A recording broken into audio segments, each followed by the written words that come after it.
Microsoft Flight Simulator 2024 has been out for 1 month now, and I know that many of you, including myself, had high hopes for this new sim, but after a month of flying on it, it still feels like we're waiting for many core issues to be addressed. We all know the launch was rocky, and while there have been some updates, it's definitely still a mixed bag. I want to take a deeper dive into my experiences so far to see where we are 30 or so days later. So if you like the sound of that, do be sure to subscribe if you're new here, and if you're returning, welcome back. So let's break it down into a few key areas that I think matter most to all of us who are flying in these virtual skies. Performance, stability, graphics, and the new features. Let's start with performance. Now don't get me wrong, Microsoft Flight Simulator has always been a beast when it comes to pushing the limits of your PC, or indeed your Xbox now, and your hardware, but 2024 takes it to another level despite the new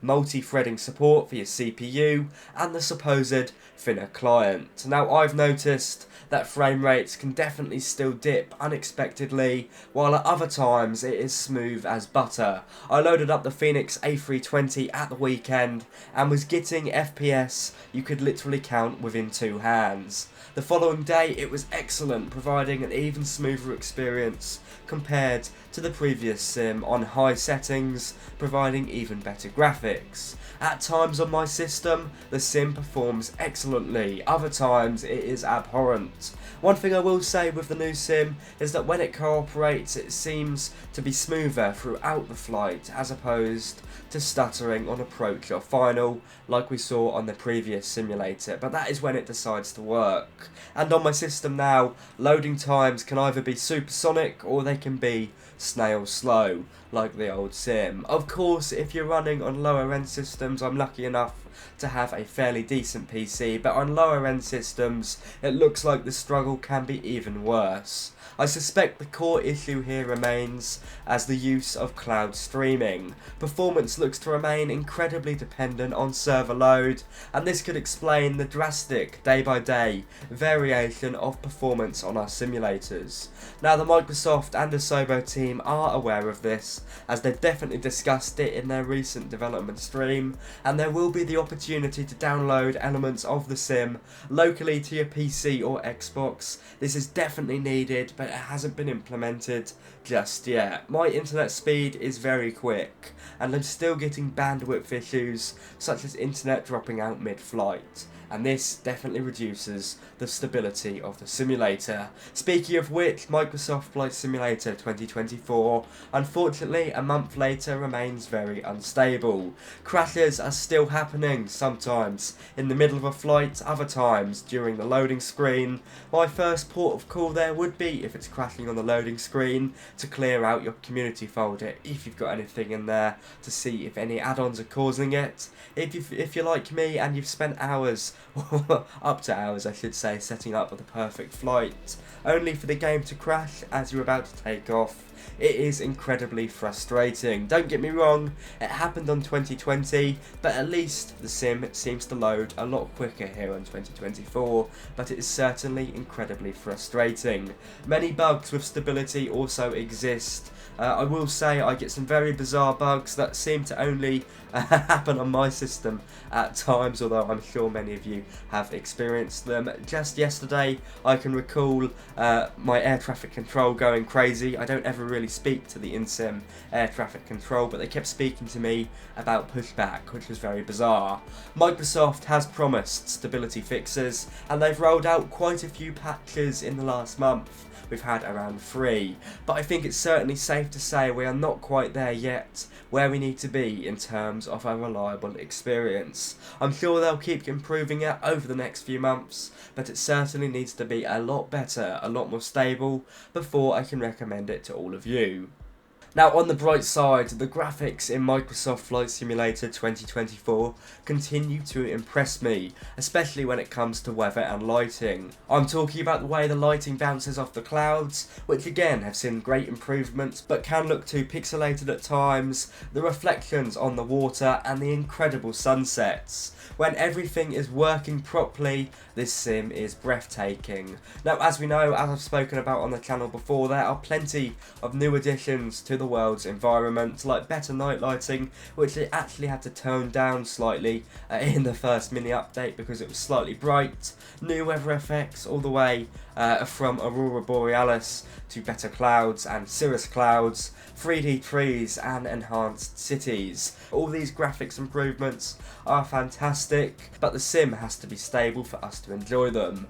Now, what about the new features that Microsoft Flight Simulator 2024 promised? Now, some of these additions are really interesting and really rather good, especially the inbuilt EFB, which has actually really impressed me. I didn't really care for it when it first came out, but it's actually really useful, especially with the free aeronautical charts, and at least now, since release, has become a lot more responsive. It's very quick and very smooth.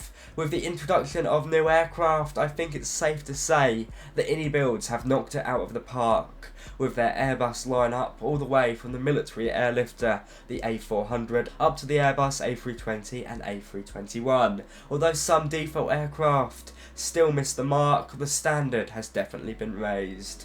The improved flight dynamics are certainly a welcome addition for me, someone who's a pilot in real life. It does feel a lot more authentic compared to 2020, but still feels somewhat tied to rails. Since release, the team have toned down turbulence slightly, as it was a bit overplayed in the first few days. A big focus of the new sim is career mode. Now, I'll admit I haven't really tried this out, although it is basically the selling point of the new sim. But I haven't tried it out, it doesn't interest me, so this is one for you to tell me about in the comments. I imagine a month or so in, I would hope some people are having success with their virtual airlines, although I know there has been some bugs with saving. All I would say with the aforementioned new features is some of them have been really rather good, but the value for me as a standalone sim, well, I do somewhat question it. Now, since release day, many game-breaking features have been clearly fixed, from no engine sounds to weird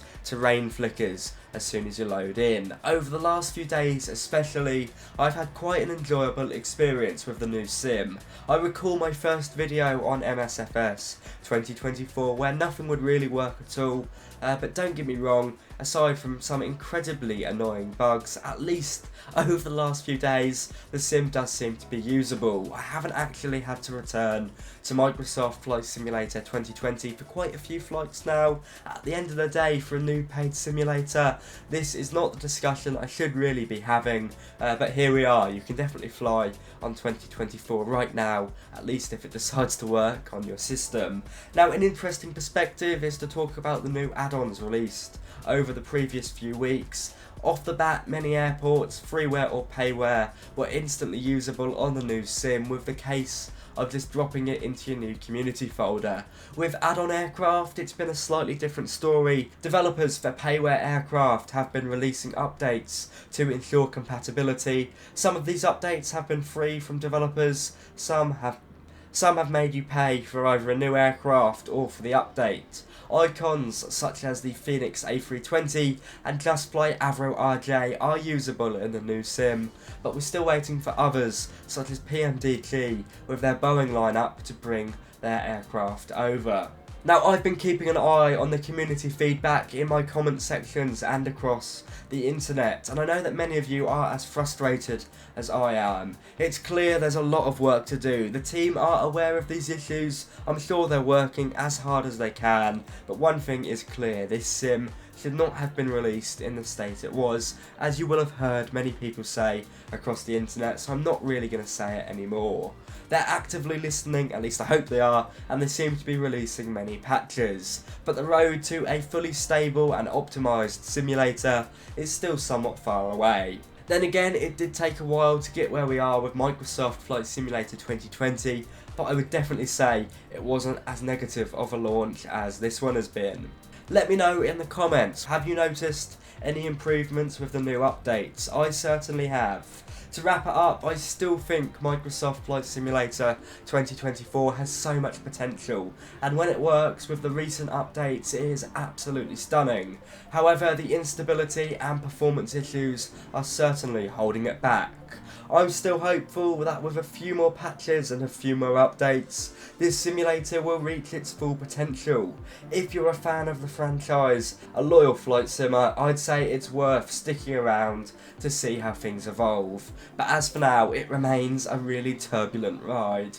As I said a month ago, I do not recommend you getting this on a fully paid purchase, at least for the time being. Try it out on the Game Pass first, and if you like it and if your system is cooperating, yeah, at that point I would recommend you to upgrade.